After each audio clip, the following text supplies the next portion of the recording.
Hey guys, this is Abba with Coffee and Code. Today I'll be creating a number guessing game. So I'll first show you how the game works. So it says, please guess a number between 0 and 4. 4, try something lower, enter your next guess. Let's do 0, you guess right, it took 2 attempts. You press enter again, and it asks you if you want to play again, yes or no. If you press yes, then it can go through the motions. And then if you type no, it will exit the game. If you want to pause the video and give this a shot, then you can go ahead and come back to the video to see the solution. And you can also check out the code in GitHub linked in the description. Let's get started.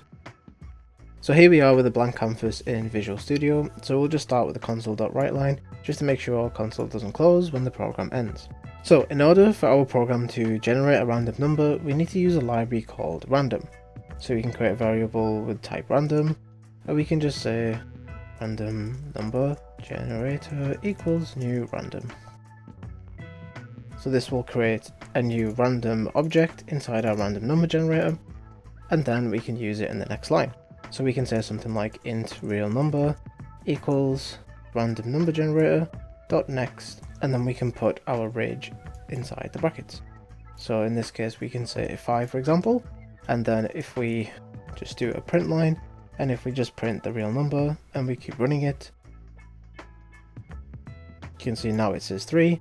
And if you run it again, 1, and we run it again, 4. Just to note, this range goes from 0 to 1 minus the number you entered, so this will be 0 to 4. So you won't get 0 to 5, you'll get 0 to 4, and it says it here. A 32-bit signed integer that is greater or equal to 0 and less than the max value, which means if it's less than 5 and greater than or equal to 0, then the range starts at 0, then 1 minus this number, so we'll get 0 to 4. If you wanted to include a strict range and you did not want it to start from 0, you could add another parameter in here and do 1, 5, so that will go from 1 to 4 because it's less than the greatest value, so then it'll be 5 minus 1 as it says here. 32-bit signed integer greater than or equal to minimum value, so that's greater than or equal to 1 in this case, and less than the max value, so then now you will get 1 to 5 minus 1, if that's what you want to do. So in this case, it'll go from 1 to 4, and in this case, it'll go from 0 to 4. So now that we know we can generate our random number, we can get rid of our write line. And then we can ask the user, console.write, please guess a number between 0 and 4, because we have our 5 here. And like we said, the range is going from 0 to 4. And then we can enter a colon just for them to be able to type. And then we can say int guess equals convert to int32 console.readline. If you're unfamiliar with this notation, I'll be linking a video on the banner that will help you with this, and you can come back to this video and continue.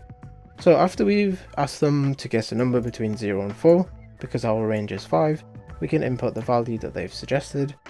And then we can do an if statement that says if the guess is equal to the real number, then we can print something out, you guessed right. And we could do an else, and we could just say you guessed wrong. And let's try and run this. So please guess a number between 0 and 4, and let's try 4, and I just happened to guess it right. And if we try 3 again, and now it says I guessed wrong. But you see, the problem with this is we don't have a loop, so we'll always be checking one number, and then when I press enter, the game will exit. So to make this better, we should be able to introduce something called a while loop. If you're uncertain with while loops, please click the banner above and you can learn about them there. So we could say while the condition, and the condition that we want is for these things to be not equal to each other, because while they're not equal to each other, we should ask the user's input inside here. And then when they are equal to each other, this condition will fail, and then it'll jump and continue here. So let's comment this if statement out for the time being, and we can take this condition and paste it in here, but instead we want to flip this, because our while loop is telling us that we want to keep looping until this becomes false. And this will only become false if guess is equal to the real number. If they have guessed wrong in their first input, it will come inside the while loop, and we can say you guessed wrong, and then we can append to this please try again. Put a colon, and we can make that a console write. And then we can update our guess variable, so we read in the new value that they're about to type into here. And then when this line executes, it'll update the value of guess, it'll come back around to the while loop, and it'll check again their guess based on the real number that we generated up here. If it's still not true, then it'll keep on doing this until the number is correct. Once the number is finally correct, then it'll jump out of the while loop and continue down here. So when it gets to here, we know that they've actually guessed right. So then we can copy our guessed right, and then our program will end. So we can put a little message, thank you for playing this game. And we can get rid of our old if statement now because we've took everything we need from it. So now if we try and run this code, please guess a number, 4, 3, 1, you guessed right, thank you for playing this game. And it just leaves us here, and we can just press enter. To make this slightly better, if the range is something like 100, then when we start running the program, because if the range is really big, then we'll be guessing for a long time, and we don't really know if we should be guessing higher or lower. So what we should do in here is tweak this console write line and give us two different paths. So we could say if the guess is smaller than the real number, and we can output something similar to this, and we can say you guessed wrong, try something higher, and then we can leave it like this. And then we could also do another else statement in here, and because if their guess is less than the real number, then it'll come into here, and else if the guess is greater than the real number, then it will come into this path, in which we can do this. You guessed wrong, please try something lower. If the thing that they guess is less, then we want to tell them to say higher, and if the guess is greater than, then we want to say lower. And we don't need a path for equals to, because our while loop will already check that. So then we can put our guess in here, and our guess in here. And then let's run the program again, and see what happens. Now if we type 90, it says you guessed wrong, try some lower, we say 60, 20, 30, 25, 24, there we go. So it was a lot easier to be able to identify what number we needed, because now we have these outputs that let us know if we need to go higher or lower. Now we can make this slightly better. We don't need to read in the different paths, because both of these paths, regardless of which one they enter, you'll always come down here. So we could just leave one of the guesses down here on its own, and this should still work exactly the same. Choose number between hundreds. Higher, higher, lower, lower, lower.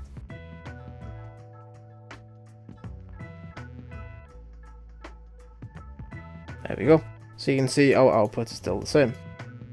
I would quickly like to introduce a new operator called the tertiary operator, and this works by giving a condition like we have above. We can say real number, and we can add this fancy question mark, and this turns it into a tertiary condition. So what that means is we can give it a condition like an if statement, and then these are used when you have very simple return values and you just want it to look a little bit neater. So you can see the only difference between these two paths is the fact that this one says higher and this one says lower. So we could do something like higher, and then you put a colon and say something like lower. So how this reads in English is if the guess is smaller than the real number, and if this condition is true, then we place higher, and if this condition is false, then we place lower. So how this looks properly. So if we comment this code out, and we can put, just as we had before, we can place our console write line just on here, but let's remove this lower, and let's make it into a string interpolation, so we can put a comma and then place our value for it here. So the value will be our tertiary operator, and we can actually just copy this inside, probably remove the brackets. Yes. So this is how it'll read now. You guessed wrong, try something, and then this indicates the first variable after the comma. So this will read guess is smaller than real number, then it'll place higher inside here, or it'll place lower inside here. And now we can actually get rid of all of these if statements, and then we can just have our while loop with only 2 lines inside.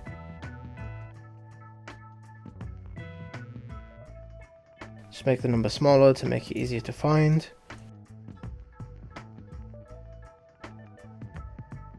Yes, so we still get our message and it's correct. Perfect, so now our code is looking very tidy. So another thing we should do is maybe tell the user how many times it took them to guess. So we can have an integer in here that says amount guesses, and we make it equal to 1, because after they've guessed here, then technically they've guessed once. Then at the start of this function, we could just do amount guesses plus, and then we could just say you guessed right, comma, it took you attempts, and then put a comma after the speech marks, and then we can place amount guesses inside there. So now if you try this again, 9, 8, try something lower, you guessed right, it took you 2 attempts, thank you for playing this game. Perfect. So now that we've got it working so we can play one of the games, then we should really get it working so we can play the game multiple times. So in essence, we need to do a new random generator every single time, and then we need to reset the amount of guesses. So actually we'll need to loop roughly this amount of code every single time when we do our looping of the game, where it asks you if you want to play again. So the first thing we should do is make a new bool, keep playing equals to true. And we can create a do while in here, and we can say while keep playing. And then we're going to paste all of this code inside these parentheses. If you're uncertain about how to use do whiles, please check out the while video in the banner above. So what this means is do while and while.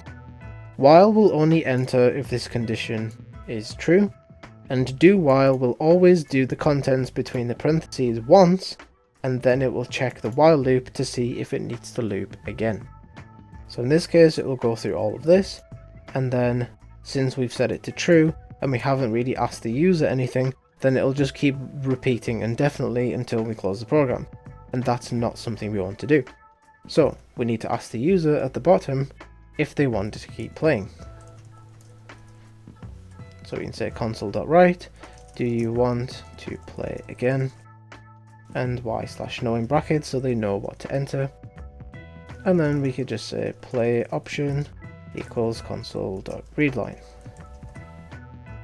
And then we can do an if statement that compares the play option value to lower, and we can check if it equals to n, and then we can make keep playing false. Another optimization that people make is they will do something like this.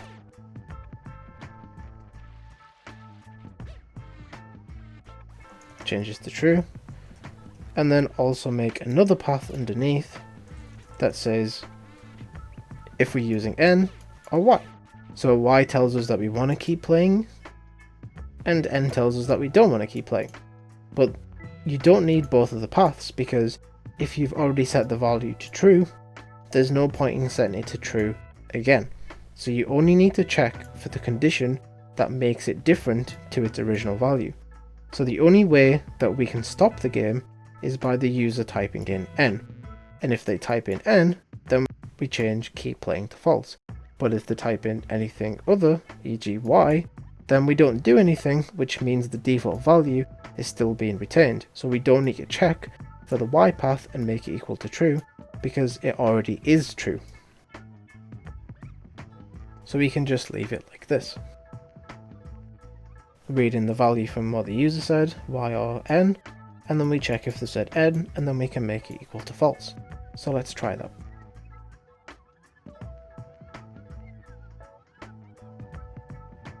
Do you want to play again? Y. Yes. And then it lets us play again. 0. So as you can see here, it let us play it again, and it looks a little bit messy, so maybe we should include some environment on new lines just to make this a little bit better. So maybe just before guess right and just after we should place in some new lines. So we could do environment.newLine, and then maybe also environment.newLine above here. And let's make this a bit smaller, make it 3. There we go. So then it's spaced out from the game. And then do you want to play again? Yes. So then we want to put another space at the start of the game, but we don't want to place it at the start of the game because it will make this one at the start. So what we should do is, after they've printed the Y, maybe we should put a console.write at the bottom just to print out a blank line at the end of the game. So, oh, sorry, I needed to change 0 to 10, so that's 0 to 3. So, 2, oh, so you guessed right, it took 1 attempt. Do you want to play again? Y, so now it starts on the next line, so it's a little bit separated. Oh, that was a lucky guess. And then do you want to play again? N, thank you for playing this game. Perfect. So you see there's a common problem here that I keep doing. There's a 3 here and there's a 3 here. So we have a couple of options. What we could do is we can make a new variable and we could say int range. And we can make that equal to 3 and we can put 3 in here and make that a 3 as well. So I don't have to keep changing it here, and here I can just change it once up here. What's even better than defining a standard integer is you can define something called a constant. So we get const int range equals 3, and then we can remove this integer. So what this constant does is it lets you create something like a variable and give it a value and a type, so then you can also include like program name equals something, and you can include anything you want in here, which would be very nice to do. But something to note about constants is you're not allowed to change the values. So if you know that the value is not going to change, then you can keep it in here. Like if I want the program to always be between 0 and 3, then I'd put it in here. But if I want the range of numbers to change every single time, then I wouldn't use a constant because you can only change it once. What the compiler does when you press start is it takes this range value and it searches for it in the code, and it essentially does a find and replace like you would used to do normally, and it would just replace that value inside here. So it doesn't act as its own variable per se, it just acts as a very shorthand, so you don't have to keep writing the same number again and then changing it later on. So it's just a very quick shorthand, and a very good example of this is if you had something like VAT, and in the UK it's 20%.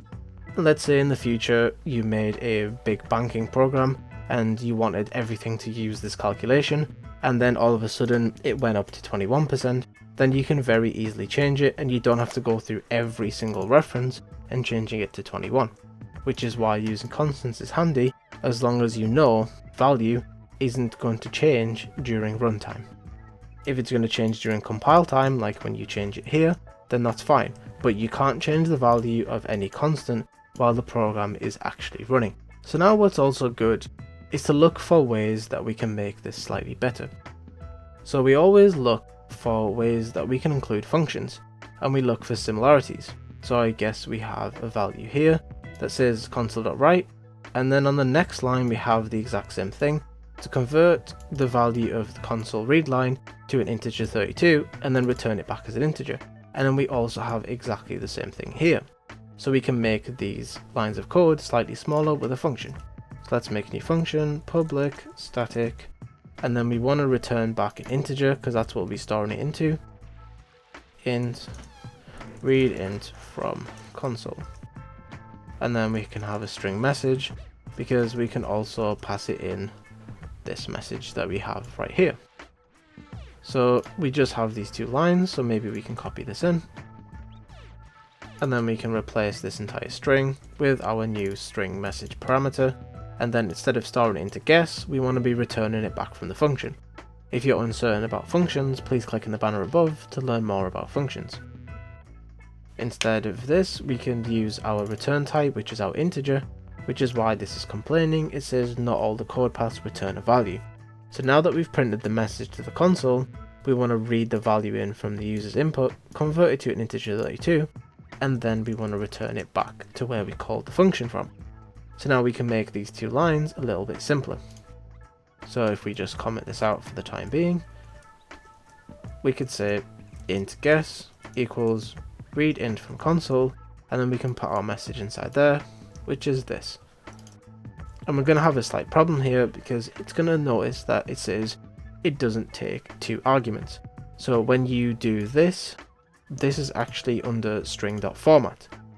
So we can do string.format and then place that code inside.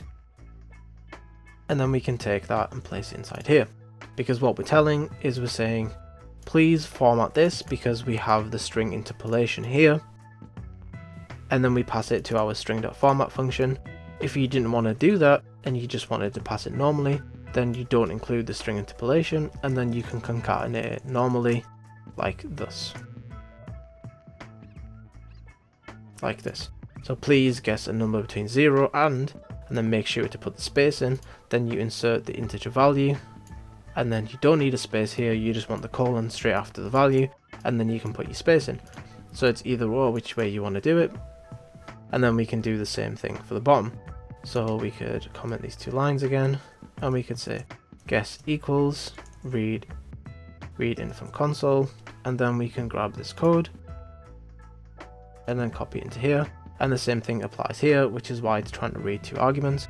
So we could remove this, remove it, and replace it with the speech marks, add a plus, and then we'll be adding the results of this variable,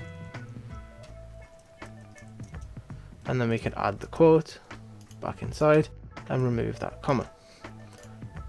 And we need to put this in brackets as well, because what that's trying to do is trying to process that as its own code, but we want to tell the compiler that we want to process this entire block as one singular value, whereas that was trying to process it in 3 different values.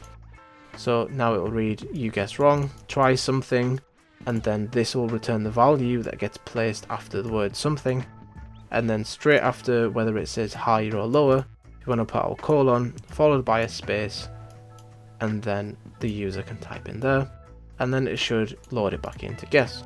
So now we can get rid of the 2 lines that we've optimized in both of these cases, and let's just try it again to make sure. So please guess a number between 0 and 3. 2, it took you 1 attempt, do you want to play again? No. Thank you for playing this game. And also what you gotta realize is, when I said before that the range goes from 0 to 1 minus it, we needed to minus it off here as well. So let's put some brackets around the range, and we can do range minus 1. So we need to keep the range intact, because when you're telling the randomize function that you want to go from 0 to 3, then it's actually going from 0 to 2. So when you output it to the user, you minus 1, but you keep it as its original value when you pass it into the random number generator. So now it will read 0 or 2, so we don't have to do the calculation ourselves, and we could just guess. Yes, and we can guess 1, try something lower, 0. Perfect. Now if we press N, it says thank you for playing this game. So we seem to have covered a lot in this project, so let's do a quick recap from the top. So we have our constant int, range, and we gave it the value of 3, and you know, we could change this whatever we wanted to. So if we change it to 30, then we can see now it says 0 to 29, and you know, we can guess, etc. But let's not do that now. So we've made a constant, and remember this means that you can't change the value in runtime, you can only change it in compile time. We've initialized a new Boolean variable called keepPlaying, and this is to store whether or not we should keep playing the game. So first we create a new object called the random number generator, and then we call the next function on the random number generator to generate a number between 0 and whatever range we specified in the constant, and then we store it into real number. The real number is the number the user will be guessing, but obviously they won't know what it is because it's randomly generated. So then we ask the user, please guess a number between 0 and the range minus 1, because this function will return from 0 to 1 minus the range.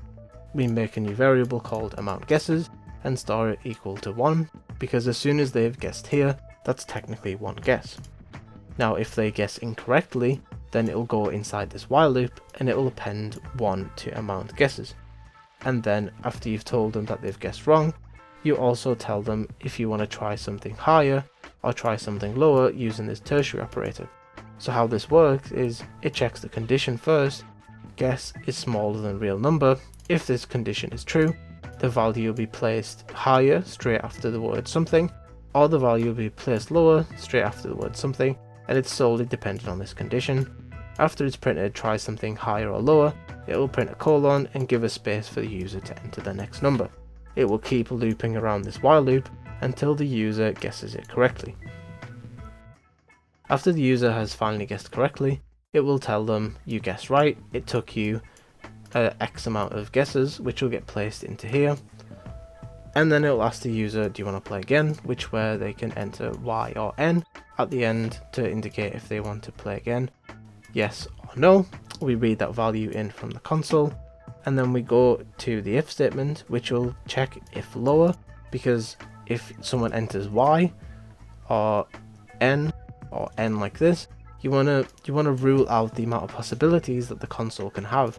So you don't want someone to enter N, and then in fact this code doesn't work. If you always convert it to lower, and then you always check lowercase, then you'll never run into that issue. You could also use the function to upper, and then you can change this to a capital N. It's really up to you. I prefer to lower, but it's up to you. And if they've answered N, then we change keep playing to false, and then when it hits this condition, it'll say while keep playing, and if they've typed in N, then it's going to finish this while loop because this condition will be false, and it'll print thank you for playing this game. And if they don't type in N and they type in Y, then this line won't be executed, therefore this will be true, and it'll loop around to the top and start the process again.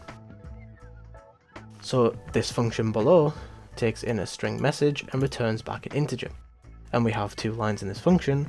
The first line just tells the user what the message is that's being passed into as the parameter, and then it returns the value that has been converted from the console read line from whatever the user has typed in, and we use that in both of the cases here, when we ask the user to guess a number, and we ask them to guess the number again after they guessed wrong. In both of these cases, we have two lines of code that were identical, so then we made a function because it made 4 lines of code into 2 lines of code, and it made it in the future. If we were to expand this program, then we can also use this in future versions, which is the main point of using a function. Please feel free to check the description for my Patreon account and the GitHub code. I hope you enjoyed the video. If you have any questions, put them in the comments and I'll get back to you as soon as possible. I'll see you in the next one.